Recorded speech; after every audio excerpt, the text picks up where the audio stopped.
Three, two, one. What's happening, guys? This is Logan Robinson from Hear the Spear, presented to you by NoleGameday.com. We're here live on a wonderful, fantastic Thursday evening, and we are within a week now of spring camp beginning. This will be our official spring camp preview, including all positions, all sides of the ball, and special teams in this episode with you guys. Super stoked for it. You can kind of smell a little bit of the football air. There's a little bit of spring, but still getting warmer up there in Tallahassee. Tallahassee certainly is down here in the Tampa area. But we're going to jump through that entire preview. We're also going to talk about some NFL free agent signings for some Florida State Seminoles getting paid. And we are also going to end the show talking about Leonard Hamilton, his last game as Florida State's head coach, and Luke Laux officially becoming the future and now Seminoles head coach moving forward for the basketball team. With me this evening is Austin Veazey, our lead basketball writer, who has been everywhere the last 2 weeks, it feels like, and Dustin Lewis, our editor-in-chief. Gentlemen, how are we doing? It's good to be back once again. And yeah, Logan, like you said, this one means a little bit more because we're less than a week away from Florida State hitting the field for spring camp. And, you know, finally, after the way things ended in late November, Florida State going to be able to start getting back on the right track here, hopefully, throughout March and April and starting to prepare for that 2025 season. I finally have energy again. I told both of y'all I was dead to the world yesterday. 4 games in 4 different cities in about 10 days. I was pretty tired yesterday. I slept for probably 18 hours of the day. I was exhausted, but we're here. Spring campus here. We got a new basketball coach to talk about. Lot to discuss. Yeah, Austin's been on the move, man. It's been nonstop, really, just going all the way back to all the Maverick stuff last month with Luke. With Luka, that kind of just began this whole wave of insanity for you. But yeah, a lot to talk about at the end of the show with some basketball. Before we get started, as always, you can listen to this podcast on iTunes, Google Play, Spotify. If you're on YouTube right now, hit that like button, hit that subscribe button. I'll go and let you guys know now. Dustin and I talked earlier today. We are going to prep a show, kind of an instant reaction show for you guys, and we'll see maybe Veazey can get in here too as well. But if not, we're still going to do like an instant reaction from right outside the practice fields to Florida State's first spring practice, which is next Wednesday evening, probably shooting around that 7 to 7:30 mark, just somewhere around there. But it will be up here on our YouTube channel. Make sure you hit a reminder there so then you get notified when we do end up going live. But we will have an instant reaction. We'll get thoughts from Dustin after he writes his practice observations for everybody, because we always got to know who's looking good in the first day without any pads or anything going on. That's always the best day to overreact to everything. But like you said, though, at the early parts when we went live, Dustin, you know, I think a lot of FSU fans are ready to put that season most certainly behind them and are looking for anything to kind of get excited about. And, you know, just off of what Florida State put out there as a team, I think just going into October, you kind of lost a lot of drive to want to watch Florida State football games on Saturdays, which sucks. But now you're hoping, hey, got new coordinators coming in. You brought in a lot of new coaching staff. You rehauled this whole roster on every which angle that you could do it from. And I think when we go into this preview here in just a minute, there's definitely some names that we're going to be keeping a close eye on for this spring that Florida State needs to see take a next step, but also to turn into a leadership role. And there's some things that we've been hearing the last month or so during tour of duty with some players that have been taking those next steps, which have been impressive. So looking forward to talking about that in just a few. But let's go through some NFL free agent signings with some former Seminoles. We'll start off with number 1 with Josh Sweat, Super Bowl champion, who had an incredible game in the Super Bowl. Gentlemen, he is headed to the Arizona Cardinals on a 4-year, $76.4 million deal, $41 million guaranteed. He gets a fat bag. Congratulations to him. And also to, I mean, you know, I'm sure the Eagles would have loved to have him come back. He was one of those names up there on their board that, you know, if it were to work out, it'd work out. But I think with the way that he played in that Super Bowl, but also through the last couple of seasons for the Eagles, I mean, he definitely upped his back, though, in that Super Bowl game against Patrick Mahomes and the Kansas City Chiefs. He was all over Patrick Mahomes, and what a way to kind of up your money right there for Sweat. Yeah, he had a chance to be named the MVP of that game, and I think he got at least one, if not a couple of votes for that honor. It was a standout performance on the biggest stage possible, and yeah, that's how you get a couple of extra dollars in your contract there for Josh Sweat. But 7 years in Philadelphia, obviously was a contributor and starter for them for most of that duration of time. Had a Pro Bowl appearance a couple of years ago, and then obviously getting the Super Bowl this season. I'm sure Philly would have loved to have him back, but a lot of money committed to other players, especially trying to re-up for another championship run. And now Josh Sweat, I mean, he gets a really big deal over there to go join the Cardinals, and some faces that he's already familiar with from his time in Philadelphia. And even better for us on the show and Florida State fans watching, getting a chance to join up with Trey Benson and Jamie Robinson, who are out there in Arizona. Yeah, honestly, good for him. Guy that dealt with a brutal knee injury. What was it, his senior year of high school? Mm-hmm. Still kind of struggles with it throughout college. Never really hits that 5-star peak form. Gets drafted in the 4th round and has had a really good NFL career. Like you mentioned, he was dominant in that Super Bowl game. Now signs for $76 million. All those millions guaranteed. And, Arizona's head coach was Philadelphia's defensive coordinator, I believe, a few years ago. So a lot of familiarity there. Good for him. I'm very happy for him. Me too. That right there just goes to show you don't give up on yourself. And like you said, Dustin, I'm sure the Eagles would have loved to keep him, but there's other teams that needed him a little bit more and were willing to pay more. And it's going to be cool to see him in tandem with a couple of other former Seminoles over there in Arizona. Another guy, now this goes to show what this 2013 team was. We see it kind of everywhere. Some guys still impressing, like Jalen Ramsey just had a nice year for the Dolphins. And just look at this. Mario Edwards Jr., a name that we've heard of for a very long time. Think about also to his father, Mario Edwards Sr. He just re-signed with the Texans on a 2-year deal worth $9.5 million.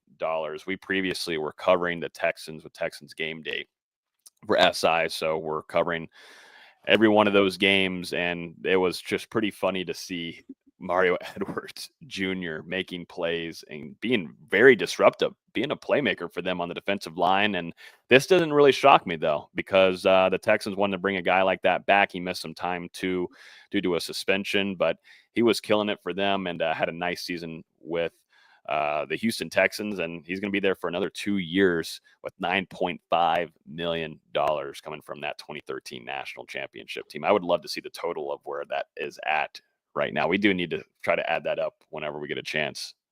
Yeah, it's definitely going to be bumping up a little bit this offseason, but what is he going into now? It's got to be around year 10, maybe even year 11 for Mario Edwards Jr. Just insane to see him stay around in the league for this duration of time. He's bounced around a little bit, but like you said, Logan, I mean, stepped in a big way there for a Texans team that made the playoffs last year and has hopes to get back to the postseason once again. And I mean, on a 2-year deal, he's going to have a chance to be a part of those runs. Yeah, he's going into year 11 since you were asking. Solid career for a guy that was former number 1 overall recruit. Has bounced around a little bit, but he's found some foot in there in Houston, and then glad he's staying there for the long term, at least for a little bit. Mm-hmm. I mean, yeah, to get a 2-year deal with how long he's been in the league as well for defensive lineman, that's not easy to do in this day and age of the NFL. But shout out to him and Mario Edwards Jr. Good guy, too, as well. Also, too, Commanders just signed a former FSU Seminole to a 1-year deal. And this is Eddie Goldman, big man from up the middle. He was previously with Atlanta Falcons, but he gets a 1-year deal over there with Washington, which we cover them with Commanders Game Day. So it's always good to have a former Seminole to be able to continue to cover, definitely at the professional level.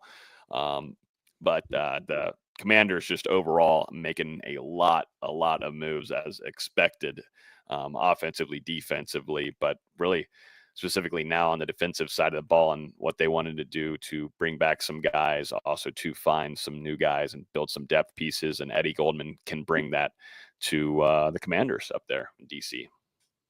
And Eddie Goldman, I mean, he's had a little bit of a crazy career of his own. You know, you look at it over the last 3 or 4 years, he's retired a couple of times and then obviously decided to come back. And last year, like you said, was with the Falcons coming out of, I believe, his second retirement, maybe third. Someone will have to fact check me on that, but it was at least the second one. Oh, don't worry. And yeah, go for it. And still sticking around in the league. And I mean, now going to, like you said, Logan, a team that made it all the way to the NFC Championship, was right there on the cusp of appearing in a Super Bowl. And I mean, they need some help on that interior after Jonathan Allen just departed for the Minnesota Vikings a couple of days ago. And, you know, we'll see what Goldman's able to do. I know they brought in a couple of other veteran signings, you know, re-signed some veterans that were on the team last year on that defensive front. So, you know, Eddie Goldman, I think there's going to be some competition to make the roster, but, you know, you look at him, what he's done so far, I don't see why he couldn't make the cut. Yeah, so he's had a crazy career. He opted out of the 2020 season due to COVID. He retires for 2022, tries to come back in 2023, and no one signs him. Then he comes back with the Falcons last year and plays in all 17 games, even with 10 starts. Only gets 1 sack. But I mean, for a guy that didn't play for basically 3 years to come back and play in all 17 games, you know, it's not terrible. Now goes to the Commanders, who have a lot of need in that interior defensive line, and hopefully he can make a little bit of an impact. There's a lot of craziness going on in free agency right now for my Pittsburgh Steelers, and one that is still available quarterback-wise is Jameis MF and Winston. And have fun with Aaron Rodgers wants buddy. to keep toying around. Huh? Have fun with Aaron Rodgers, buddy. Yeah. If Rodgers wants to keep toying around with us and playing games like that, sign me up for Jameis for a year. Let's go ahead and do it. Full entertainment, full excitement. Could you imagine Jameis deep bomb to DK Metcalf, or golly, hit it with GP? Come on. Sign me up. That'd be beautiful. Imagine that tandem also too with Mike Tomlin. I mean, the amount of content you could get with George Pickens and DK Metcalf and Jameis Winston on one team. That locker room sounds a little interesting. But it's something that I think Mike Tomlin gets off on, man. He likes having these crazy guys on his team. Right now, it's only Georgie. He's a crackhead. But he's dealt with Le'Veon Bell, Antonio Brown, Big Ben. Golly, so many of them he's gone through. But Jameis is still available. I'm interested to see where he ends up going. But it's pretty interesting seeing what Aaron Rodgers is doing with a lot of these teams right now. Mainly it's just the Giants and the Steelers. And maybe I would love for him to go over there to your Vikings. Come on. It's not happening. He looks so great in those uniforms, though. I bet Aaron Rodgers wants it. I just don't think the Vikings want it. No, he'd have target. That's a good thing about Minnesota. You got some talent there on your offensive side of the ball that he can throw to. So and rebuilt the offensive line this free agency. Much it's gonna be a fun team. Yep. So maybe Jameis wants to come in as a backup for the Vikings. I would love that. No, you don't want to do that. You don't want to do that. You don't want to. But yeah, I mean, you know, Jameis still out there. Obviously, Asante Samuel Jr., Cam Akers. Yeah, Cam Akers. I think there's 1 or 2 other names off the top of my head that I'm missing, but still, I mean, some quality former Seminoles available, and I mean, these are guys that are definitely going to get picked up. And Cam Akers may be the biggest question mark out of those 3, but you know, you look at what he did coming off the second Achilles tear last year for Houston. Obviously, traded over to Minnesota, and I mean, was a contributor in that backfield. I'd be interested to see. What do you think, VZ? Could the Vikings bring him back? I think so. And obviously, KOC really likes Cam Akers. I mean, he's traded for him 2 different times now and was his coach with the Rams. So, yeah, I could absolutely see it happening. They already brought back Aaron Jones, and I think they're going to add somebody in the draft. So it's going to be a little bit of a deeper room this year. But for sure, as an RB3, I think they'd love to have him back. As far as someone else, I think Derek Notty's a free agent too. Yeah, that's one I was missing. I think he only signed a 1-year deal last year, so he's back on the market after another Super Bowl appearance. Yeah. And then I think Janarius Robinson was also a free agent from the Raiders. Interested to see Pete Carroll coming in now, taking over the helm. The Raiders interested to see Tom Brady's making some moves there. on the in the office. So just making some decisions. So interested to see if J-Rob sticks with the Raiders or not. All right, it's time. Let's jump into some previews, gentlemen. I've been looking forward to this. I've been a little sickly this week, just one of those little colds with the allergies coming in. But one thing I was looking forward to this week is talking some actual ball, and we're going to be doing that for a good while now with camp beginning next Wednesday. D-Lou is going to be there in attendance. We're also going to be hearing from Mike Norvell. Is that on Tuesday? Is that Tuesday with the luncheon, media luncheon? So, yeah, we'll have Mike Norvell's introductory press conference for spring practice on Monday morning. That begins at 11:30, and then he'll go for about half an hour, and then we'll have the media luncheon, and that'll give us a chance to speak with all of FSU's assistant coaches. So definitely should have some content coming out of that. Who are you picking to go sit down and have some lunch with? Hopefully some Sunnies, first off, number one, because Dustin, you and I, we both enjoy some Sunnies. But who are you going to pick? Who would you like to pick? I don't like to be the selector. So what I do is I scramble into that room and I get a seat at the table, and then they've got to pick to sit with me. So, I mean, Randy Shannon. Here's the only issue with that, because you're going to complain about whoever sits next to you 80% of the time. So, well, that's going to happen. I won't let them know about it. I mean, Randy Shannon, he became my buddy. He came and sat next to me at, I mean, at least two luncheons straight, and we were just sitting there, I hate to say it, but the last time too, I was there at a media lunch, and Alex Atkins was there with us. So I highly suggest that just a heads up, any FSU staff listening, don't sit by any NoleGameday media people. Yeah, watch your steps. Might be a bad idea there, but I would. To me, I'm by Terrence Knight all day long, baby. I got to be in the trenches, and that's why I'm looking forward to getting this defensive side of the ball. But we're going to start off with the offensive side, gentlemen, and we're going to, of course, go with quarterback. That's where you got to go first, as always. Thomas Castellanos coming in here from Boston College, a transfer quarterback. You've got Brock Glenn returning for another season. I think that's going to be an interesting conversation this spring to see how much he grows, as well as a player, Trevor Jackson, someone that I think every FSU fan was calling for. I think they were calling for anybody that was in the quarterback position group, or maybe any position group really, to play the quarterback position last year after what was going on there and what it showed. But Trevor Jackson has another spring here for FSU. And then Kevin Sperry, a true freshman quarterback coming in, previously committed to Oklahoma. I ask you guys, what we saw last year with DJU, things just fell apart, and you couldn't really tell that too much of. We saw a little bit of that where it took a little bit of time for him to build chemistry with his guys, Dustin, and the spring, and certainly going into the fall. Did he ever build chemistry? That's a great question. That's why I'm bringing this up to you. That's a good question. And not saying that DJ wasn't working with some players and getting some work. I'm sure that certainly was done, but just starting off with who's projected to be your starter this upcoming season is Thomas Castellanos. What are y'all's thoughts and expectations for this? Is just the spring. We're not in fall. We're not going into the season, but what would you like to see from a guy with Castellanos? We're seeing a lot of social media. He's off doing a lot of things with some of his teammates. He seems like he's being a good leader. We're hearing good things about that and how he's representing himself tour of duty. And a lot of the newcomers like Dustin. God, that's going to take me still a little while. Deuce Robinson, giving him a lot of love. Where do you see Castellanos in this spring, and mix it in with a little bit of Brock Glenn? Yeah, I think the biggest thing is really getting him back to having that success with his legs that he had in 2023. And, this offense, it's fit to what Thomas Castellanos can do as a player. Already lost it. It's a lot different from what he went through last year at Boston College, playing in Bill O'Brien's more of a pro style scheme. And, obviously this is a guy who signed with Gus Malzahn out of high school and knew what he was getting into at UCF.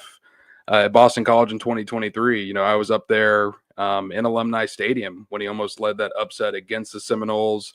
And you're wondering, how can this guy do this? And then he started doing it to everyone that year and became the first quarterback, in Boston College history to throw for 2,500 yards and rush for 1,000+ yards in a single season. So, I mean, there's a lot of talent there Florida State, they're going to have to get him in the right spots. I think him throwing out of the pocket, that's going to be a big thing that we're going to see a lot in the spring and probably this upcoming fall, just due to the size. I know FSU has him listed at 5'11". I think that's probably a little bit of a generous estimation, but he fell off in a big way last year running the ball at Boston College, and some of that was due to injury, some of that was due to scheme. But I think with him getting into this offense that Gus Malzahn is going to run, being here with Mike Norvell and Tony Tokarz, who over the years have proven they can get quarterbacks to play their best football, outside of last year, that should only benefit Castellanos here in Tallahassee. And, he already knows this offense. He's doing everything he needs to do as a leader, Logan, like you kind of talked about. And he's getting that respect from his teammates. And, there's plenty of extra work to do here in the spring and in the summer, but there's certainly a positive footing as we begin spring practice. You asked expectations. My only expectation is it literally cannot get worse. The quarterback position was such a mess for Florida State last season, especially when DJ was at quarterback. He just couldn't run. He looked like he was moving in concrete. At the very least, we know Castellanos can run. And as they design an offense around that, I think that'll help really everybody. But especially that offensive line where they don't have a sitting duck back there who's just taking hits. I'm curious to see how Brock Glenn is going to do in a kind of new scheme. Obviously, Gus Malzahn has said a lot of the terminology and things are the same with Mike Norvell from their time together at Tulsa. So how much of an improvement can he make? Can he push Castellanos for this job at all? I think that's definitely something to watch. And then, I'm on the lower end of the spectrum when it comes to expectations for Trevor Jackson. I didn't see why people were so enamored with him. So we'll see if he and Kevin Sperry can add anything, but I'm really, really curious to see what TC and Brock Glenn can do. Yeah, I think it was really just because he was the mystery man in the room, that being Trevor Jackson. The grass is not always greener. I think we found that out last year. No. But I definitely, I don't think that there's going to be any sort of competition for the starting job. Florida State brought in Thomas Castellanos to be QB1 and to run this offense that Gus Malzahn is going to be bringing in. But I will say, I think it's important. This is going to be a big year in Brock's development. Can he fend off those guys like Trevor Jackson and Kevin Sperry, who are going to be hoping to jump up that depth chart and, potentially position himself to take over the offense once again in 2026? Yeah, we saw the turquoise jersey for Brock Glenn. Saw whenever I tweeted that, everybody in the comments down below saying, "Oh, hey, this might be a battle here for QB1." That's tour duty. And one thing about Brock Glenn that I like is that he is betting on himself. We saw Luke Romanhawk. He left. He's over there at Mississippi State. And we had a lot of question marks, too, of what they would do at the quarterback position. They end up bringing Thomas Castellanos in as a transfer. And I was like, what is Brock going to think about this? And he's ended up and is going to stick around. And I think that's good. And I'm interested to see how much he grows, too, with Gus Malzahn. And as the new offensive coordinator is helping out with the quarterbacks as well. And, of course, you still have Tony Tokarz, too.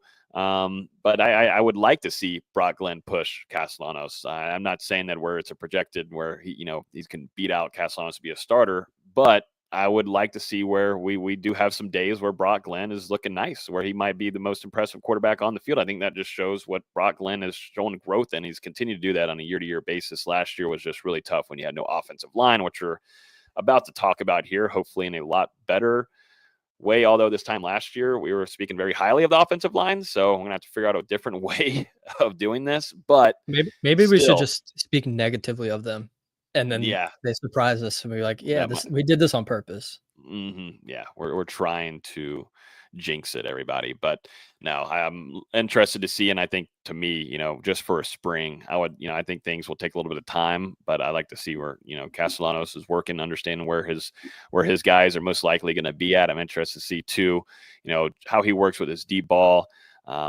understanding his protections with this offensive line. I think it's really important, of course, to build the chemistry with your wide receivers, tight ends, running backs out of the backfield, but two, getting the chemistry down with the offensive line, I think is really important for a smaller sized quarterback like he is. Let's jump over to running back. Running back continues, as always, to be stacked. But there are some question marks going into this one after, last year was a down year as well. Lawrence Toafili is no longer with the program. But you do bring back a lot of experience also, too, with some young talent. Roydell Williams, former Alabama transfer running back. Been hearing some good things about him through tour duty and seems to be healthy, which is a good sign. We saw him at the end of the season, but now seems to be 100%. Cam Davis, Samuel Singleton, Keziah Holmes. We'll see what they end up doing here with Mekhi Danzy, but he's still listed on that running back, kind of wide receiver flex. And then Jalen Lucas, someone that I think a lot of us on here kind of forgot about just because he got injured so early in the season, but is a speedy guy that I think the staff is looking forward to seeing another year in fully healthy and can utilize him in a lot of different ways, not just offense, but also to keep an eye on him and special teams. What stands out to you guys in this room? What's maybe the biggest storyline out of these names you're keeping an eye on?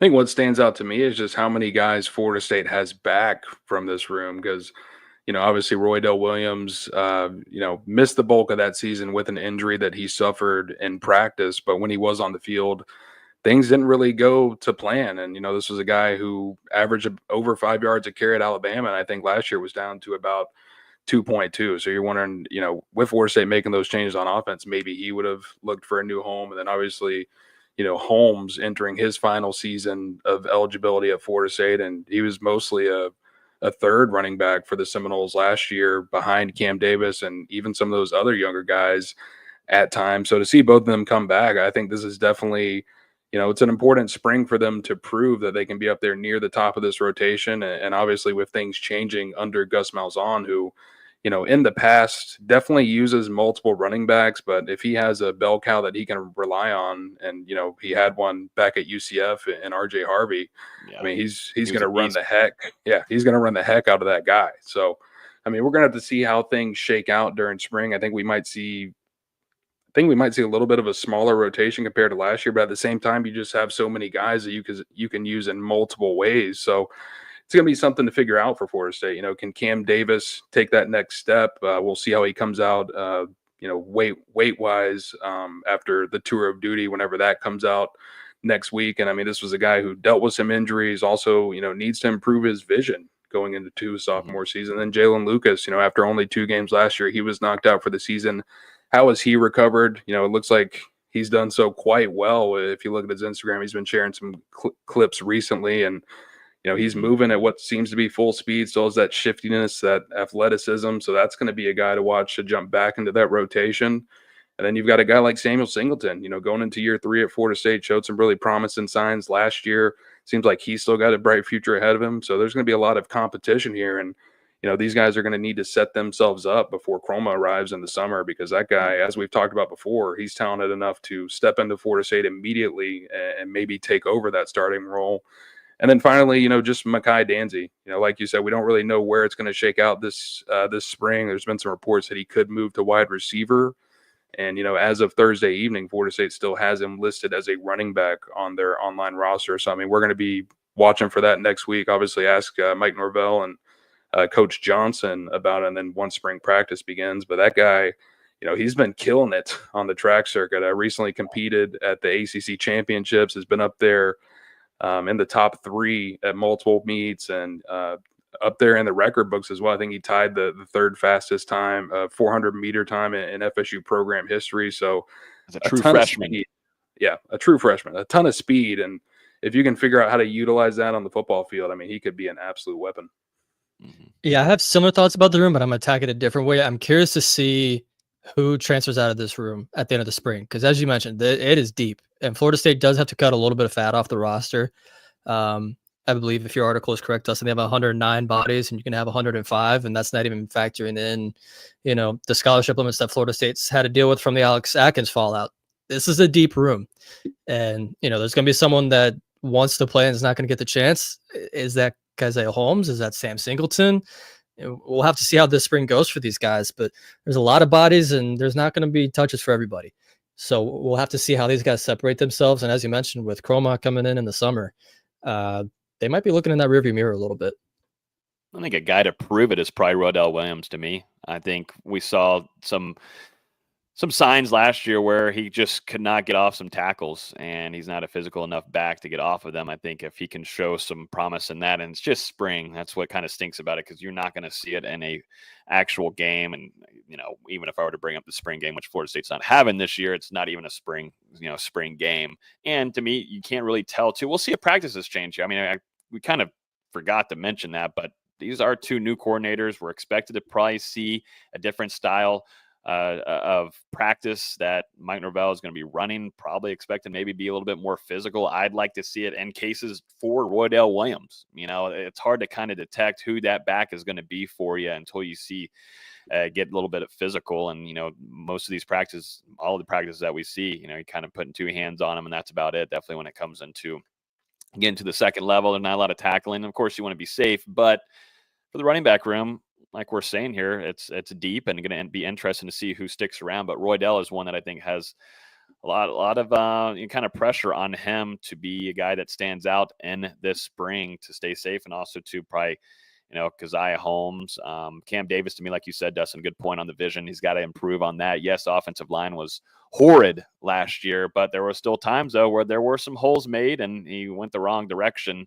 But I'd like to see him trimmed up too a little bit more. I think it'd be a little bit disappointing to see him put on more size. I'd like to see him trim up. Mm-hmm.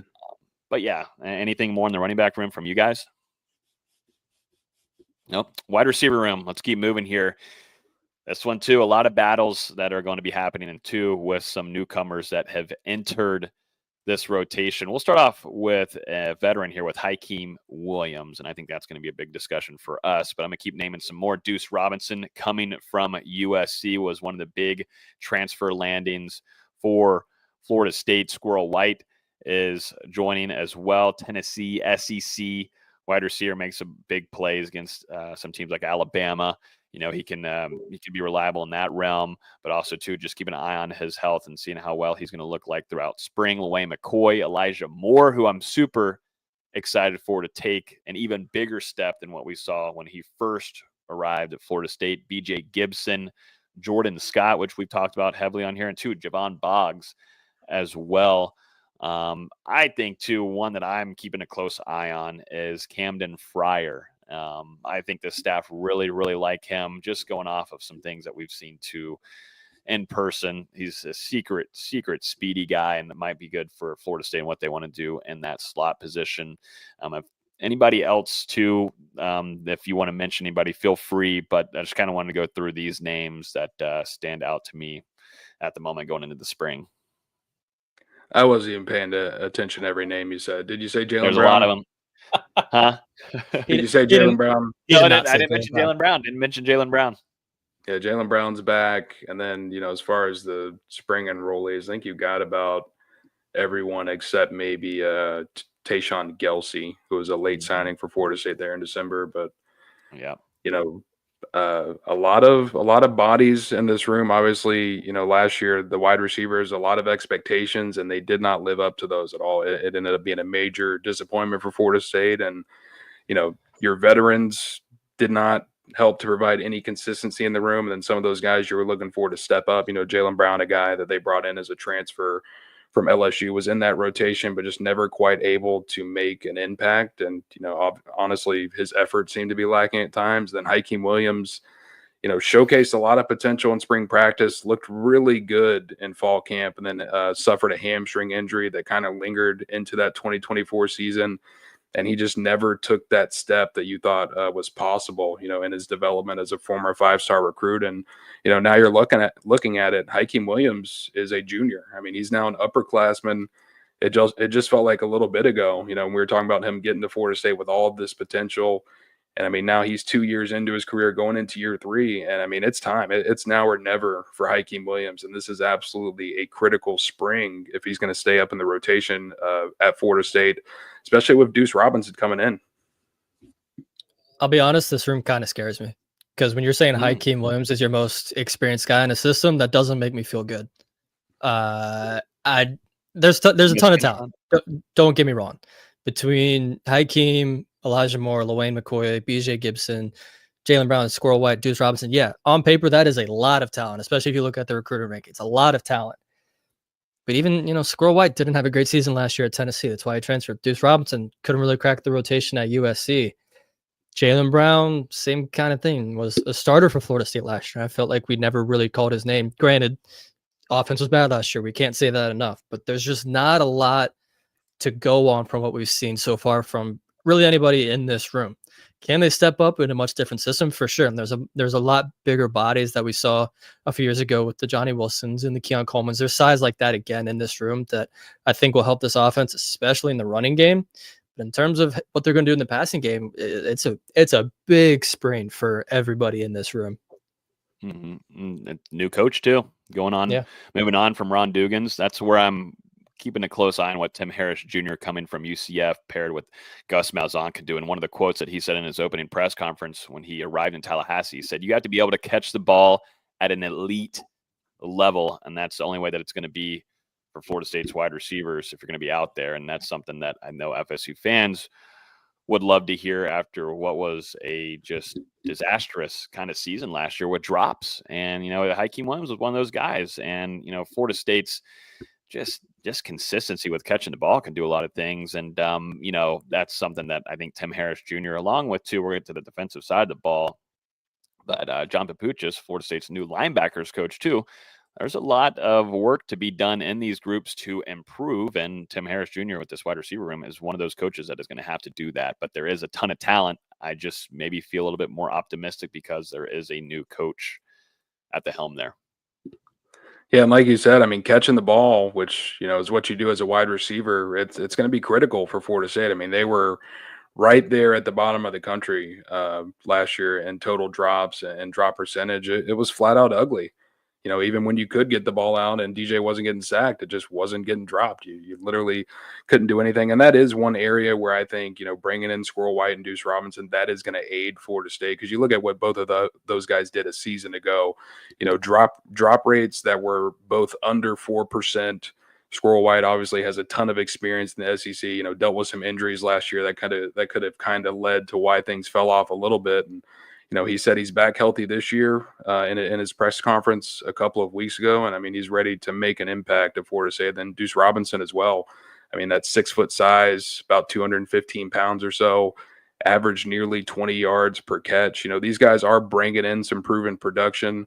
I'm sure you would have loved to go out there and get a guy like Jeremiah Smith, but I mean, there's not the type of players that are in the portal. And Florida State, I think that they did the best that they could with these wide receivers. And we got to see if Tim Harris Jr. can get the best out of the young crop of guys, Hakeem Williams. And you kind of mentioned some of the other names, Elijah Moore, LaWayne McCoy. We've got to see what BJ Gibson decides to do. I mean, this is a guy who's now having plenty of success as a baseball player. And, he might have to choose if he's going to focus on one sport, if he's going to continue playing both sports. I mean, that'll be something to watch and see how much he's able to participate in spring practice while still going through baseball. And then, a guy who I'm really looking at as a dark horse in this room, and I mean, he's a true freshman, but Javon Boggs, after that prolific high school career, and we saw what he was able to do as a senior, breaking the state record for receiving yards in a game, being right up there for receiving yards in a single season. I mean, this is one of the most productive wide receivers in the history of Florida high school football. He's coming in with a lot of accolades, doesn't necessarily flash off the page at you with his athleticism, but I mean, he's just so solid with route running and, catching the ball, high football IQ. I think he can make an impact for Florida State on day one. Yeah, I think reliability is what anybody would like to have in the wide receiver room. If you're an FSU fan, just catch the ball for me. And if that's the case, you go back like, you're throwing a ball to Rashad Green. He's going to catch that ball. That's like what you would like to have someone in that arsenal that you can utilize. Let's jump over to tight ends, gentlemen. Let's start off here with Landon Thomas, someone that we saw be one of the bright spots. If we're going to name a couple players from last year, Landon Thomas was one of those guys in that tight end room that stood out to us. You brought in, also to mention Amari Williams, someone that we're going to keep an eye on too in the spring. There's been some talk that he'll jump over to that defensive end room as well as that room we'll talk about here in just a minute. Needs some extra help, maybe a little bit with some of those other transfers that came in, but we'll see what happens. But I do have Amari Williams here listed as well. Also, too, Randy Pittman coming from UCF, joining Gus Malzahn there. Very productive, versatile tight end. Marqueston Biscuit is back. We all know who Biscuit is, coming back from Arizona State, where he just had a run over there with Kenny Dillingham. But he's coming back, who showed a little bit more of a pass game kind of threat than we had originally thought he would be under Mike Norvell's offense in his first couple of years at Florida State, and also to Chase Lofton, a true freshman coming in that Florida State was able to hold on to as well. To me, gentlemen, outside of, to me, experience-wise, this is exactly where you'd probably like to be, because you did see the signs from Landon Thomas and Amari Williams, but then you add in that security blanket of guys like Randy Pittman and Marqueston Douglas. You know what you're going to get from those guys. Feel pretty good about what Coach Thompson has in that tight end room going into this spring camp, gentlemen.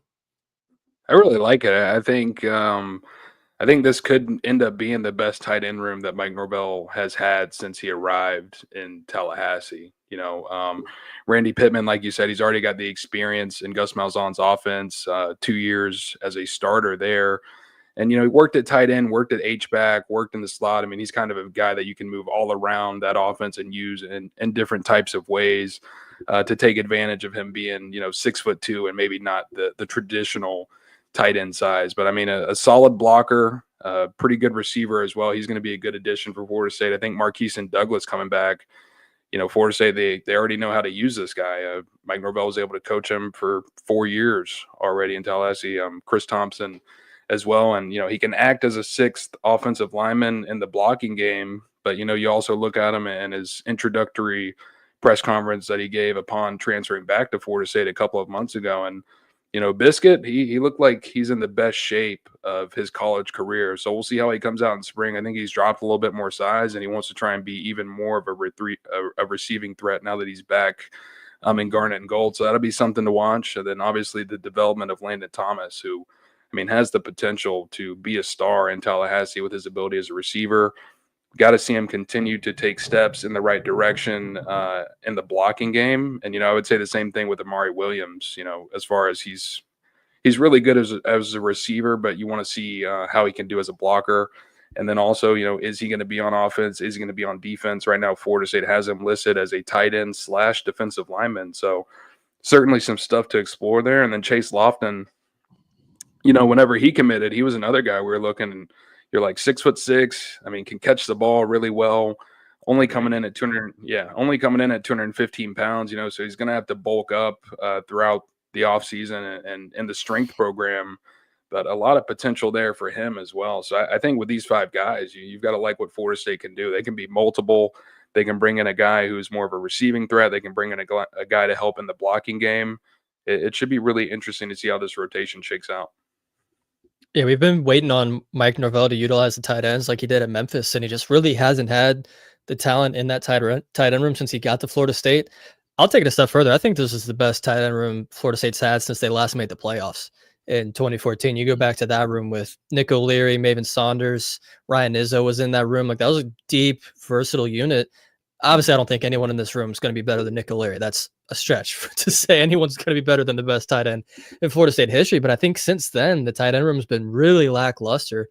And as Dustin mentioned, there's a lot of talent, a lot of versatility, and a lot of experience in this room. If Landon Thomas especially can live up to that billing that he came in with as a freshman, this is a very, very talented room.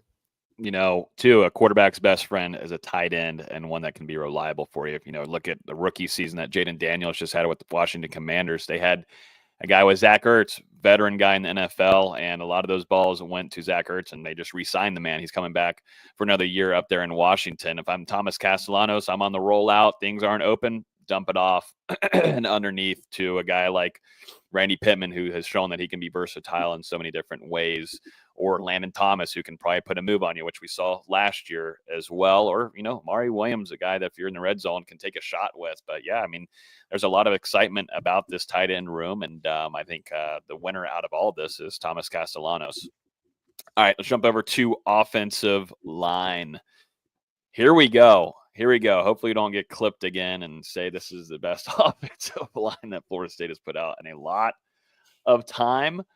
But with a new coach there, it just might be. Let's start off here. I'm going to go kind of like, we'll go left side to right side, gentlemen, and I'm just going to kind of go first and two deep here. Mine, at least, that I have listed, could change, yada, yada, yada. But left tackle, Gunnar Hansen, coming from Vanderbilt, SEC level, a lot of experience there as well.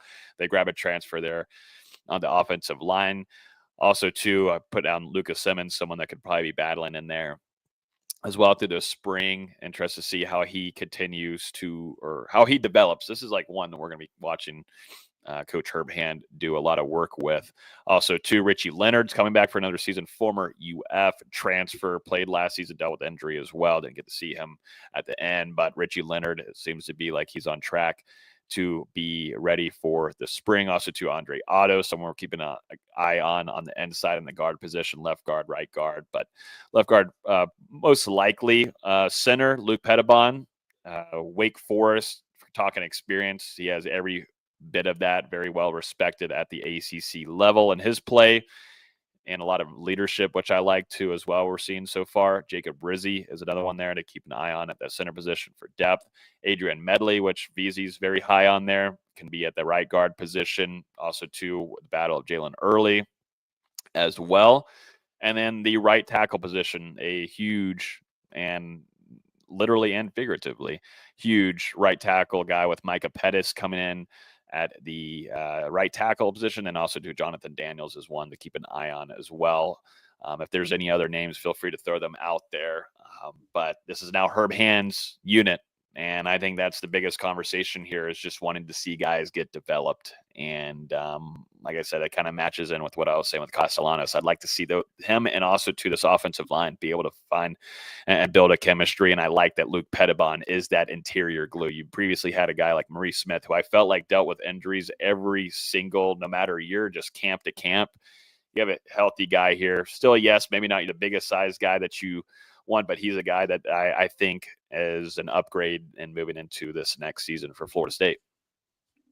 Yeah, I think I agree basically with that starting lineup you put out there. You know, Gunnar Hansen at left tackle, Micah Pettis at right tackle, Luke Pettibon at center. And then, you know, I'm not really sure exactly how it's going to work out, but Adrian Medley and Richie Leonard, one way or the other, are likely going to be your starters at guard. And, you know, once again, I mean, Florida State going to have a lot of experience going out onto the field, but you know, I think that these guys that they brought in, a lot of them have proven themselves. A couple of them in the SEC.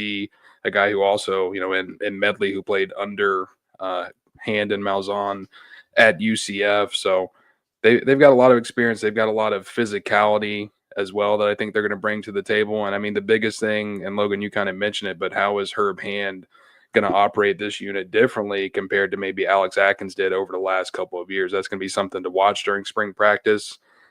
With Florida State bringing in 4 transfers, you know, developing that chemistry, that continuity as a front 5 is going to be extremely important for the Seminoles. And I'm really interested to see the kind of plan that Herb Hand crafts to get FSU where it wants to be at the end of the spring with his offensive line, considering what this unit looked like a year ago. And, you know, you still do have some other guys who are veterans that are coming back, you know, TJ Ferguson, Jacob Rizzi, Bryson Estes, are all redshirt seniors, and, you know, certainly going to be trying to earn roles for themselves. And you have a guy like Jalen Early, who is now a redshirt junior and stepped into the starting lineup at times a season ago.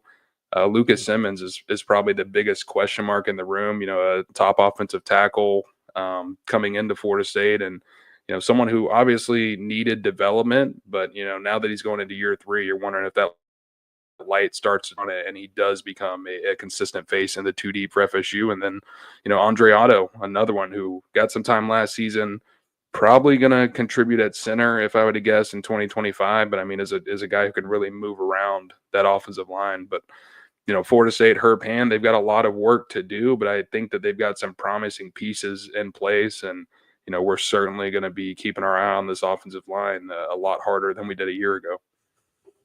I think the thing I'm looking forward to most with this offensive line is most of the starting unit hasn't been tainted by Alex Atkins. That'll be nice to see guys that are already developed and they're not learning from him. I think that'll be an improvement. you guys pretty much touched on everything that's possible to touch on with this unit. I am curious to see how some of these young guys develop, like Manasseh Itite, John Daniels.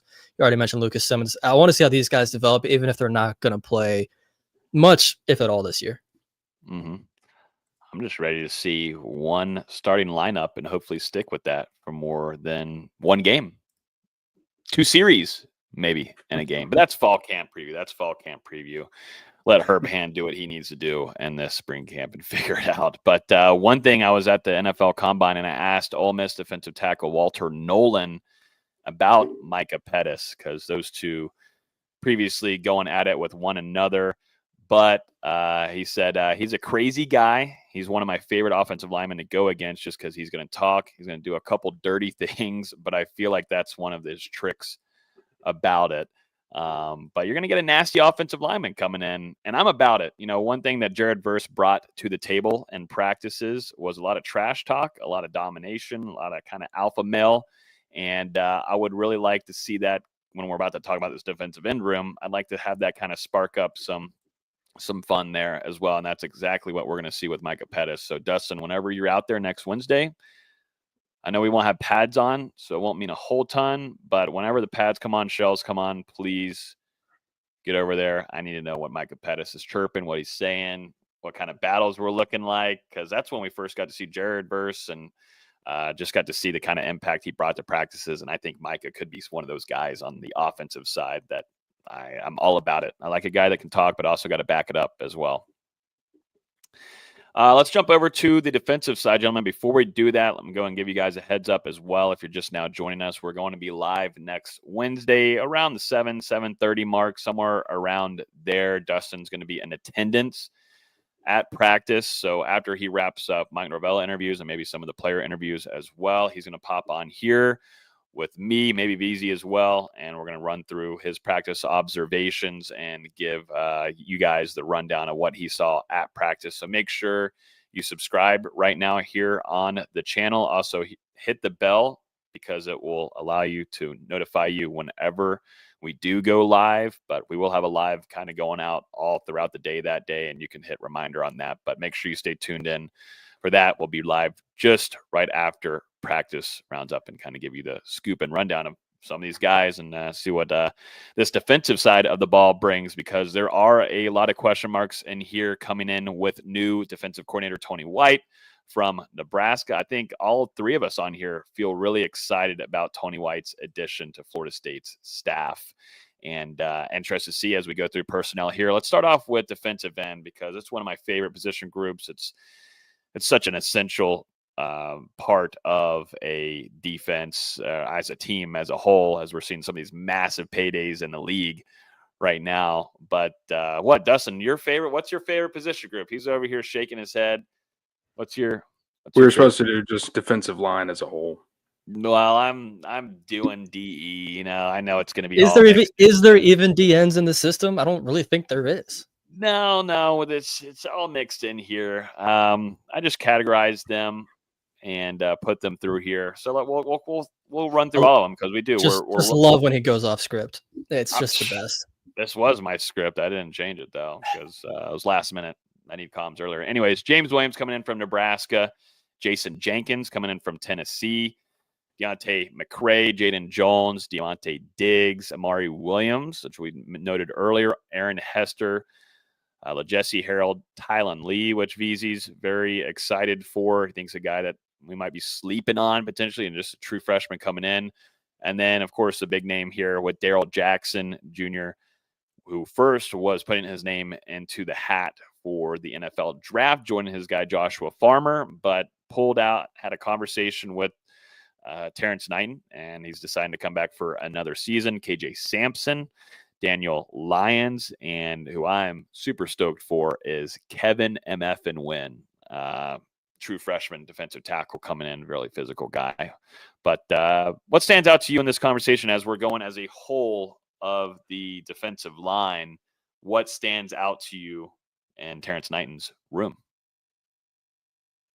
I would just say, how much Florida State revamped its defensive front this offseason. I mean, the defensive end room is essentially totally new. And then Florida State also, made multiple additions to the interior as well, headlined by, Logan's favorite player, Kevin MF and Wynn. So it's going to be very interesting, how first off, how Tony White operates this defense, because obviously he runs that 3-3-5 multiple scheme, but as he talked about in his introductory press conference at Florida State, he's willing to adapt his scheme to the talent that he has around him. And, Florida State, with the amount of guys that they have on this defensive line, I mean, they very well might be able to present a 4-man front rather than the 3-3-5 front that Tony White traditionally runs. So I think, that's going to be kind of the biggest thing going into spring is how exactly Tony White plans on using his talent, particularly up front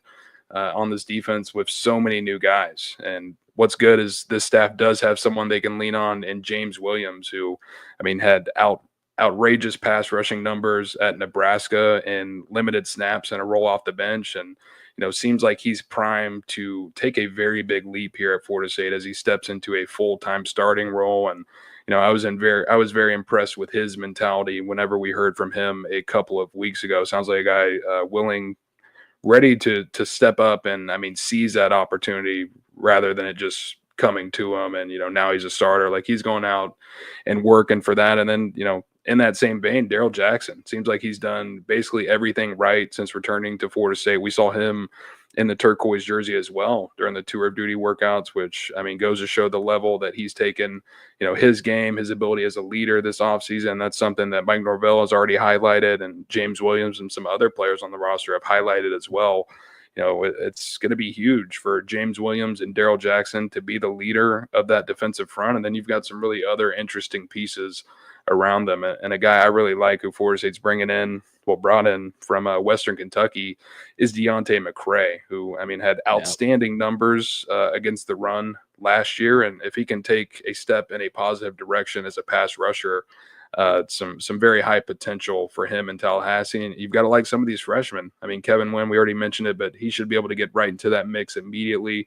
Going to be competing with guys like Daniel Lyons and KJ Sampson for playing time behind Darrell Jackson. And then a guy like Tylon Lee, who already comes in, physically developed at, around 6'5", 260 pounds. And just absolutely dominated off the page during his senior season at high school and already here at Florida State for the spring. And we'll see if he's able to jump into the mix as well. But a lot to like with not only the veteran talent that Florida State's bringing in, but also these youngsters who some can make impacts immediately, but others are going to be impact players in coming years.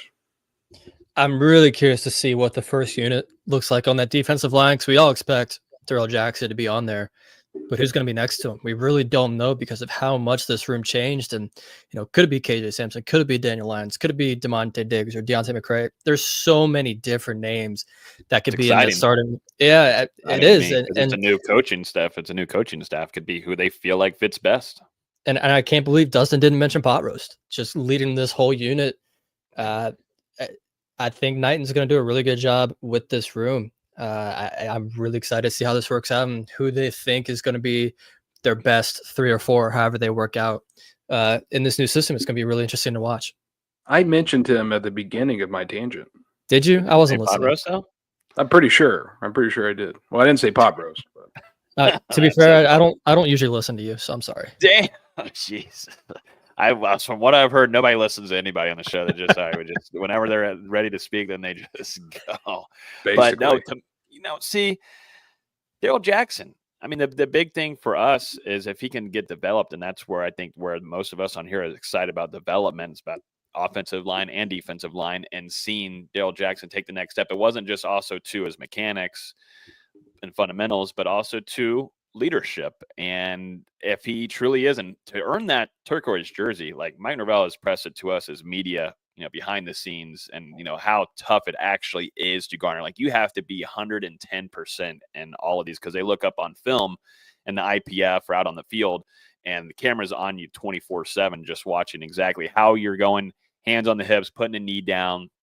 If you're slacking, if you're not getting ready to go get the next rep, if you're, leading, all of that kind of stuff. And to see Darrell Jackson be one of those players to achieve that after a couple or how many tour of duty workouts is awesome. That's great. That's great to see, because, I think at least me, I've given him a hard time because of things that, we wanted to see more of in that role of that from him. And I think the separation from Farmer a little bit, also too, seeing Farmer go up to the combine, he's going to get drafted. It's going to give him a good light and kind of like, hey, I got to dial in on myself here. And also too, I got to help lead. And if Darrell Jackson takes that step, like a big step that way, yeah, this defensive line room should be very exciting to watch as we go into the spring and going into next season. It's just, can he do that? And also to some guys like a James Williams, Daniel Lyons, and see a kind of spark of Kevin Wynn. Tylon Lee put on 40 pounds already since arriving in Tallahassee. Good God. It's defensive line, man. It's the best. One of my favorite units in all of sports. So I got to get up there and see Kevin MF and Win whenever the pads come on. I got to figure out what date that might be, but him and Pettibon going at it, that's a good way to kind of get warmed up for what the collegiate level is going to be. Should be some good battles. All right, let's jump over to linebacker, which I think is another room that out of nowhere kind of got loaded. And I don't know about you guys, but I feel like I think it's got some talent here. Juice Cryer coming back, who ended up being one of the guys that stood out to us last season. If you're talking about leadership, that's going to be one that is going to be one of your leaders out there. And if he's a potential guy to start this upcoming season, we'll see. But he would be one that would be walking out to midfield to do some coin tosses, because I think a lot of the staff and including the team around him love Juice Cryer. But he's coming back from injury. Omar Graham Jr., who previously entered the transfer portal, then took his name out, is coming back for another season. One of the other names, too, that we were able to highlight last season as well. Blake Nicholson, we're waiting to see the stride and growth there from him. Elijah Herring, who I am, out of all of these names, I'm very, very, I think he's going to be one of the most influential players for Florida State and impactful players going into this next season. Coming from Memphis, all around versatile linebacker with some great stats there. Stephon Thompson is coming and joining with Tony White, previously played with him all the way back to Syracuse, but of course, Nebraska. He joins there in that linebacker room. UNC, Caleb Abale coming over as well as a transfer, who I think Florida State's very excited to see develop the next few years. And you got a couple other guys, AJ Contrell, who we saw some playing time from last year, Tamir Hickman, Collins, Jaden Parrish, and Ethan Pritchard. Gentlemen, what are y'all's thoughts? Do you think this is a stacked room like I feel like it is? I'm not saying it's the most stacked room, but do you feel better about this room going into this spring than last? And interested to get y'all's take on that one. I definitely feel a little bit better compared to last year, just because, Florida State, they did go into the transfer portal a season ago to add help at linebacker, much like they did this offseason. But, they got some guys, like Sean Murphy, who hadn't done very much at Alabama. And then the name, I had it in my head, and then it just blanked on me. Cam Riley, who, was a defensive end for the majority of his time at Auburn, and then started playing linebacker really for one of the first times at Florida State last year. This time around, you're bringing in much more proven talent. And Elijah Herring, who, had a pretty good season at Memphis after beginning his college career at Tennessee. Stephon Thompson, who's got that experience playing under Tony White for multiple years, like you said, Logan, first at Syracuse, then following him over to Nebraska, and then obviously Caleb Lavallee, who FSU recruited out of high school and then was able to land out of the transfer portal. And, he started to find his footing a little bit during his second year at the college level and made his first start in UNC's bowl game. So I certainly like the additions in this linebacker room more than I did last spring. And then also, some of these guys on the roster are starting to grow up. Omar Graham Jr. Didn't have a good start to the 2024 season, but he was someone that really improved as things went along and became a quality starter for Florida State by the end of 2024. Justin Cryer and Blake Nicholson started to show some signs as well. And both of those guys still have some potential left in the tank to tap. So, we'll see how these guys are able to emerge in Tony White's defense. And now obviously with JP being moved over there to be the new linebackers coach at Florida State. But I think this top six, it definitely presents some solid options for FSU. Yeah, kind of like the tight end room. I think this is the deepest it's been in a long time. It may not have the top end talent that it had even just a few years ago with Tatum Bethune and Kalen DeLoach, but like you mentioned, in terms of the 1 through 6, it's the best I felt about this room in a long time, like maybe since before the national championship, because this has been such a big weakness for this team for forever. And even going through multiple coaches and now multiple schemes, I think they finally have a room that they feel pretty decent about, especially if Juice Cryer can come back from that injury, fully healthy, gets back to playing how he was last year. If Omar Graham picks up where he left off last year, it's a good room. I can't believe I'm saying that about a Florida State linebacker room, but it's a good room. Yep, I know. I was interested to see if I was like gonna catch y'all with anything. I didn't know if y'all agreed with me or not on that. But good to know. VZ, I think Dustin too. We're all in agreement there that I think this is a room that could kind of be one that you kind of don't have to worry about going into when you're in the first quarter of the season in 2025. But I can't wait to be clipped on that and completely fall apart. But I believe in you, Coach John Papuchis, and he's had success getting guys to the league in the linebacker room. Can't miss that as well. So we'll see what JP can do in the linebacker area. All right, let's jump over to the DBs. Like we were kind of saying in the production meeting that I didn't really follow through with on the defensive line. This whole secondary is going to be all over the place, and it's a new coaching staff. Yeah, so it's everywhere. Coach Sertan, Coach Evan Cooper now, coaching safeties. They're going to pick whichever personnel they think fits best. But let's go and name some names here that we're keeping a close eye on. Quindarius Jones, Q. Excited for another year with him to see development there, but Quindarius Jones most likely definitely going to be at your cornerback position. Charles Lester as well. Edwin Joseph, who everybody, all FSU I think he could be a safety. I think he might end up being a safety in this scheme. He could be, exactly. Ricky Knight, the third. Love that kid. Jabril Rawls as well. Kai Bates, the staff is really high on too. Shamar Arnu. And then when we run over to safeties as well, we jump into Shaheem Brown, a veteran that's been around Florida State for a very good while now, hoping to get a bounce back after last season. KJ Kirkland, who Dustin, you and I were pretty high on as well. Earl Little Jr., Ashland Barker, and Conrad Hussey is a name that if we're going to pick one in the definitely the safety room. But DBs as a whole, you'd like to see Conrad Hussey take a bigger step because it felt like things just went off the rails last year. But to us, it was kind of maybe of a surprise that we didn't see him maybe enter the transfer portal. But I give a lot of respect for him coming back and, with Coach Sertan at the helm there, at the defensive backs coach, I really like that he's coming back, but he's now going to be coached by Evan Cooper, who's coming in to coach safeties. But overall, Conrad Hussey betting on himself. I think he understood some things that he needed to work on and fix, and he's ready to go. Another season with Florida State.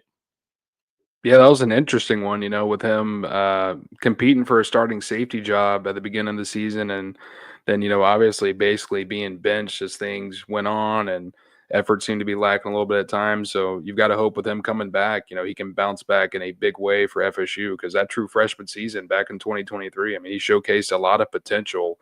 That he could be a lockdown threat and a turnover forcer back there at the safety spot. But, it's going to be really interesting to see how this just shakes out for Florida State in this defensive backfield, just because of Tony White's scheme. Because once again, I think we're going to see, a shift in how they run things in that defensive backfield. Still going to be 5 DBs on the field, but it seems like it's going to be primarily 2 cornerbacks and 3 safeties. So, basically cutting out that nickel cornerback role that Florida State ran under Adam Fuller. So, like I was saying, with a guy like Edwin Joseph, who I think is more of a fit at safety in this scheme, there are going to be some guys who might have played corner in the past at Florida State who are going to get a look in the back end once spring begins. So, the biggest thing for me is just figuring out where the personnel ends up. That's going to be something to watch. And I also think for me, my biggest question mark, along with Conrad Hussey, is can Shaheem Brown bounce back? Because, I mean, this was a guy, came into Florida State. I think you could consider him a little bit of a diamond in the rough, a mid-tier 3-star recruit. And, he started to become one of the pinnacles of development by Mike Norvell at Florida State. Really was on an upward trajectory for, 3 or 4 years in a row. and then obviously had that disappointing 2024 campaign. So, we'll see if he's able to get back on the same page and get back to what he was doing in 2022 and 2023. I wish they added some more veteran experience, especially in that cornerback room, because it has a lot of young talent. We've mentioned all the names: Quindarius Jones, Charles Lester, Kai Bates, et cetera, but they're not very experienced. Quindarius was really the only one that played significant snaps last year. Obviously, Jabril Rawls got on the field a little bit. Same with Edwin Joseph, but not much experience in this room. And as much as we like the talent, sometimes experience really matters, especially on the outside. And there's just none of that in that room. I didn't like the safety room last year either. There's no reason for me to feel any better about it this year either. There's definitely a lot of question marks on this back end, even if there is a lot of talent. And I'm curious to see how it all comes together. The NFL is really moving to that 3 safety look that you just mentioned. The Vikings ran it a lot last year with Harrison Smith, Cam Bynum, and Josh Metellus. I'm curious to see if Florida State and Tony White and the rest of these guys have a similar scheme in mind. But like I mentioned, a lot of talent, but a lot of inexperience that they've got to kind of work through this spring. Yeah. I do think it's fair to wonder, before you get going, Logan, if Florida State should have hit the transfer portal harder to search for a defensive back, to add to this roster. I mean, ultimately they didn't. We'll see if maybe they decide to kick the tires around during the spring window, which, begins while Florida State is actually still in the middle of spring practice. So, I mean, we'll see how all of that comes together. But yeah, I mean, you're going to be relying on a lot of youth and, hoping those guys take the right steps at cornerback in 2025. Mm-hmm. Let's end it off with some special teams, because you can't just move on with a spring preview or fall camp preview without the special teams, D-Lou. This is all Dustin.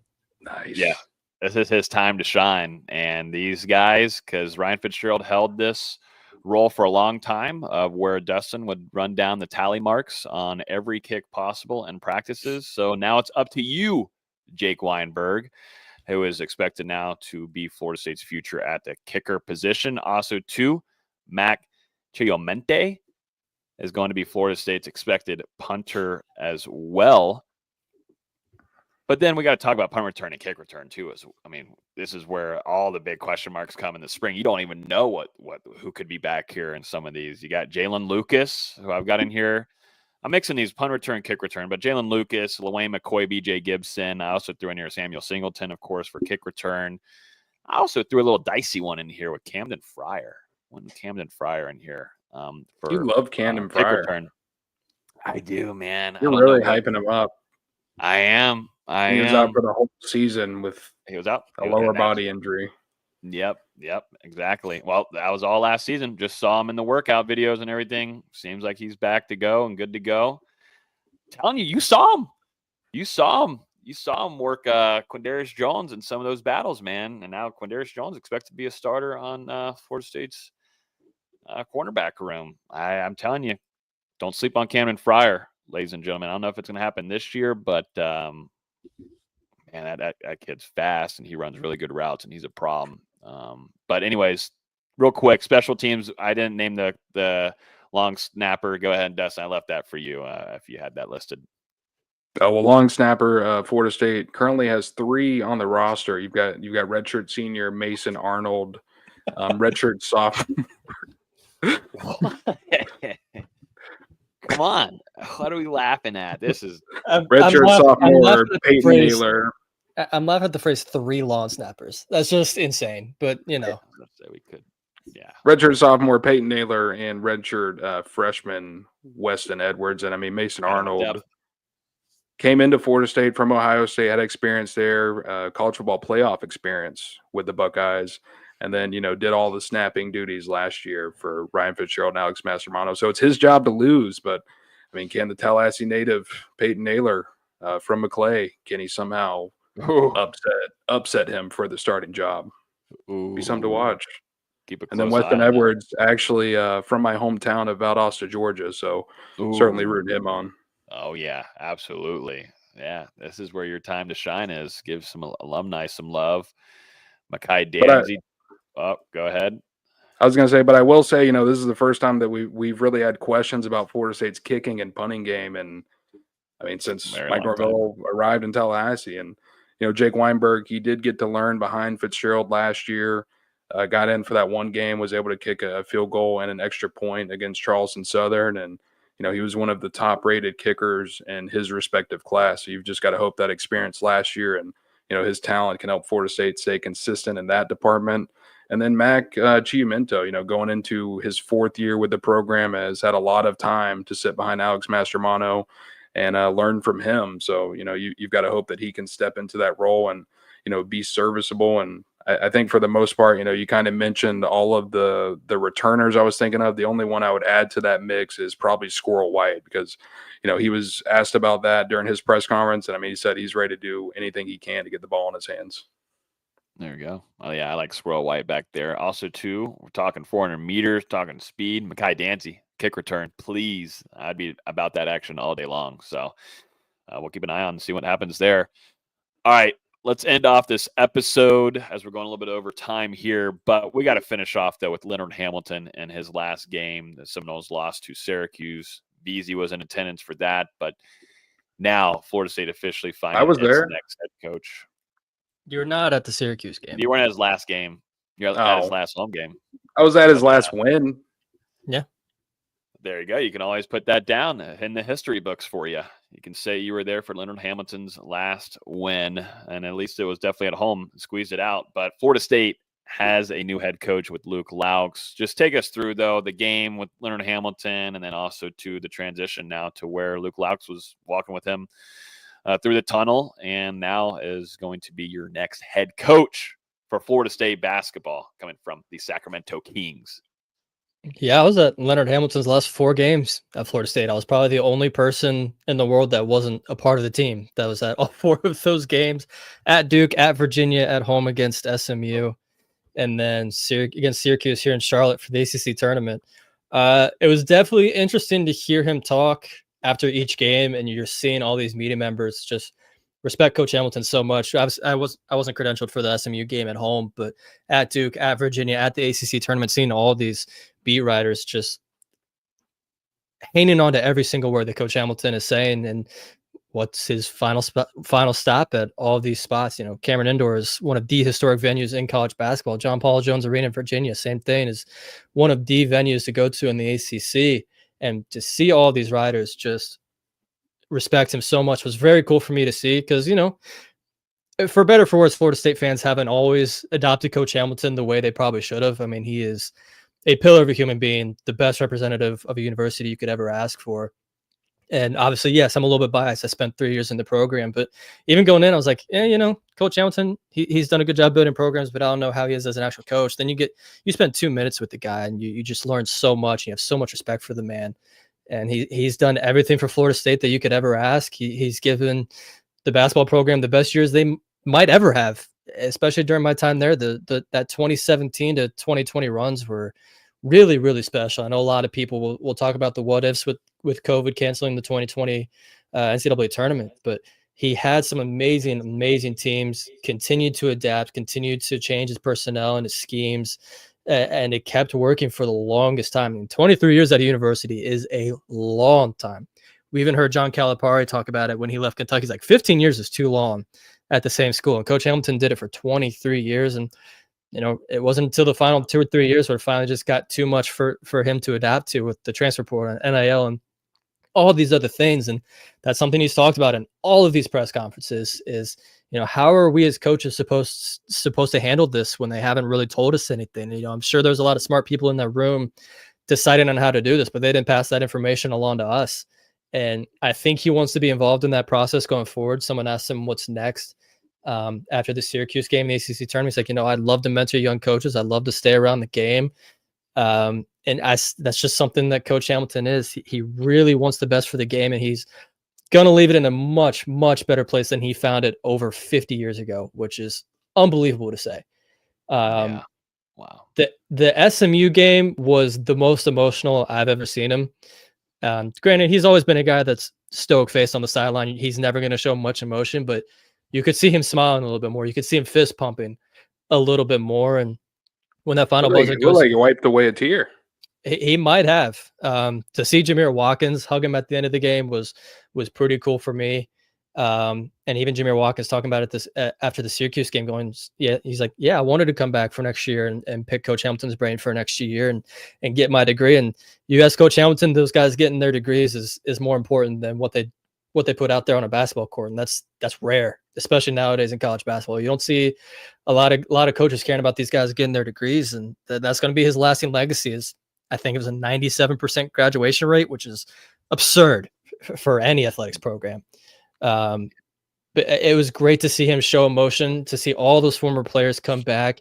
You know, I tweeted a small list from the ones that I saw there in the arena. There was much more than that ended up being on the floor after that. I don't know the exact number, but it had to be 80 to 100 former players there in attendance, even going back to his UT Martin days from when he played there, and seeing all of these people that have respected him over the years was awesome to see. And I know it meant the world to him. He even said after the Syracuse game, he's like, it's weird for me to have all the attention on me. I really want it to be about the players, but I appreciated it. And it was great for him to get a win, especially against a former assistant in Andy Enfield, which, you know, did he give him the win? Probably not, because there was a few times in that game when Enfield was upset at what was transpiring out there on the court. But to get a win against a really good SMU team in your last game against Tallahassee, that's a pretty solid way to go out. The ACC tournament didn't go the way anyone expected to. Syracuse had a great game plan for Florida State, but Luke Laux was there in attendance. He was named head coach on Sunday, had the introductory press conference on Monday. I loved his press conference. He touched on a lot of the things that he needed to touch on, and I think it's cool that it's going to stay in the family, even if he's going to have a lot of challenges going ahead. But I like that it's staying in the family. It's someone that not only respects what Coach Hamilton has done, but is willing to try and fill those shoes. How do you think about Luke Laux, Dustin? I like it. I mean, you know, obviously there are the question marks of he's never been a coach at the college level. He hasn't had to recruit high school prospects or deal with this transfer portal nonsense that, you know, has plagued college basketball for the last couple of years. But this is a guy who's a proven developer of talent. You know, started off working with two-way players with the Golden State Warriors, was a part of 2 NBA championships while he was with that franchise. Also worked with the Nigerian Olympic team, which was something that I believe Austin highlighted on the last episode, and helped them defeat Team USA for the first time. And, you know, was with the Sacramento Kings as an assistant coach, worked heavily with the defense there, and the Kings saw a lot of improvements, and also made their first playoff appearance in, I think, over a decade when he was with the franchise. It was almost 2 decades. Yeah. So he did some very positive things at the professional level. And then I also think, you know, you're bringing in a guy who knows what it takes at Florida State. I mean, he was part of the first ACC tournament championship team in program history at FSU, made some deep runs into the NCAA tournament as well. So, you know, he's done it as a player, and now he gets to come back and try and do it as a coach. And, you know, I don't know that there would be many better fits when you think about the relationship that this guy has with Leonard Hamilton and the ties to him, as a guy to now step into his shoes and replace him. Yeah, I think it was pretty funny in his press conference when someone asked him if he's going to lean on Coach Hamilton through the next few years. He's like, even if I don't ask him to give me his opinion, he's going to give it to me, because that's just how Coach Hamilton is with younger coaches. He's going to do his best. But, you know, Coach Hamilton also said on Tuesday, he's like, you know, Laux isn't going to ask me for inbounds plays and offensive sets. He's going to bring in his own scheme and do what he thinks is best. And I think he's going to do a tremendous job. NIL is going to be a huge issue just because Florida State doesn't invest a lot into it for basketball. And the numbers I've heard are probably the worst in the ACC, if not down there towards the bottom. And that's going to be a huge hurdle to overcome. But as he said in his press conference, he's like, are things going to be developing these guys to where they're making more money after college than they are in college? And, you know, it's good to say that on paper. We'll see if it works, because a lot of college basketball these days is get transfers in. We saw it with Louisville, where they had 2 years of just horrific basketball under Kenny Payne, and then Pat Kelsey comes in and they go 25-6 in year one. I think that's an unrealistic standard to set, but it is a standard that is out there, and we'll have to see who he keeps from this team first and foremost. There's probably gonna be a lot of turnover. I wouldn't be surprised to see 10, 11, maybe even 12 new guys on that team next year as he builds his own offense and his own defense. I don't think the defense is going to stay the same, and I know the offense isn't going to stay the same. That'll be probably music to some Florida State fans' ears. But I'm excited, and I know he's very excited. I got to talk to him very briefly Tuesday after the ACC tournament. He was in Charlotte for that game, and he's very excited. You know, his wife went to Florida State. They met there. She was a swimmer on the FSU swim team. They love Florida State, and they're so happy to be back in Tallahassee. And I think that's important for what Michael Alford was looking for in his next men's basketball coach. He wants someone that's going to be there for the next 30 years, if given the chance. Mm-hmm. And I will say Florida State, I mean, they made a significant financial commitment to Luke Laux. It's more than I was expecting. Yeah, a 5-year contract, going to be starting off at $2 million annually, and then we'll rise by $175K over the first 2 years of the deal, and then $200K in the final 2 years of the deal. So in that fifth and final year, which will be the 2029-2030 season, that's a little bit away, folks. He'll be bringing home $2.75 million. And that doesn't count, I mean, the number of incentives that he could achieve in this contract through, you know, regular season performance, ACC conference performance, getting into the tournament, even academic performance from his players in the classroom. So we shall see. But Florida State, you know, obviously commit a lot of money here, and they've got really high hopes for what Luke Laux can do in Tallahassee now as a coach. Yeah, the total number of the salary ended up being close to $12 million, which the number we were kind of hearing was 1.7 to 2 million per year for the life of the contract, but it ended up being a little bit more than that. It's still towards the bottom in terms of ACC head coaching salaries, but for a guy that's never been a head coach, or even just a coach in college in general, you know, that's going to be, it's a pretty significant investment. Yep. And also FSU committing $1.7 million for Luke Laux's staff pool. Nice. Will Reed will end it off on this question here from YouTube asking, what does Luke like to do defensively on the court? It's hard to say, because even if you watch his NBA teams, they don't really have players that you would classify as defensive oriented guys. You look at that Sacramento Kings starting five, it's Malik Monk, Zach LaVine, DeMar DeRozan, Keegan Murray, and Domantas Sabonis. Only Murray's the only one that I would say is a plus defender, and the fact that they were a league average defense is pretty impressive. And obviously the NBA game is much different than college. He talked that, yeah, there's some meshing between college and NBA schemes, but it's still a very different game. From what I understand, what he wants to do defensively is going to depend on the personnel he gets in. You know, is there going to be some switching here and there? Sure. But I think what he wants is he's going to want a skilled, athletic big that can kind of control the paint, kind of how we saw in those late 2010s of Florida State, where you're having guys like Jarquez Smith, Chris Kamaji, Ike Obiagu, Fiondu Kabengele, those guys that were ranger, athletic, and could really control the basket when you needed them to. I think it's going to rely more on that than we've seen the last few years, where it's just switching 1 through 5. And college offenses figured out how to beat Florida State when they're switching 1 through 5. And it was frustrating to watch a lot of times. I don't think we'll see it too much anymore these next few years, depending on the personnel he gets in. That's going to matter first and foremost, though.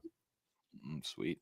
Well, I think there's a lot to like from Laux, and of course there's some question marks, but the factor of having younger coach coming in and with the whole new realm of NIL and all this kind of stuff, having to keep up to date with the transfer portal, it's just a new wave, and just interested to see how things go. But I think this relationship and the potential hiring of Luke Laux, you know, he's kind of expected to probably take on his head coaching role for a good while after, you know, early talks. And the good thing about it, he seems like he's ready to go. And the good part about it is he was previously here in Tallahassee and played for Florida State. And like you said, also to family, his wife being one of an alum as well. It's all Nole blooded. So and what a lot of people will like, he mentioned his introductory press conference, his dad went to Florida State, his uncles went to Florida State, and one of his favorite memories as a kid was watching the 1993 national championship game, and then growing up and watching the 1999 national championship game. I'm sure Florida State fans just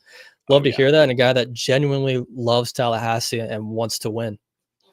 Yep. going to have to win. So, I think that's going to do it for this week's episode. That wrapped up our offensive preview for Florida State's upcoming spring camp. Like I mentioned a couple of times in this episode, we'll be live next Wednesday around 7 to 7:30. Make sure that you hit the subscribe button on here and hit the bell, because we are going to be live right after the practice. Dustin will be here and going to be talking throughout some of the practice observations that we got. So looking forward to that, but make sure you stay tuned for that next Wednesday around 7 to 7:30. But that's going to do it. Hope everybody has a great rest of y'all's week. As always, you can listen to this podcast on iTunes, Google Play, Spotify. If you're trying to listen on the audio versions, we're all across everywhere. So make sure you go over there and subscribe to that. But if not, we'll see you next Wednesday for our instant reaction to the first day of Florida State's 2025 spring camp. See you next week.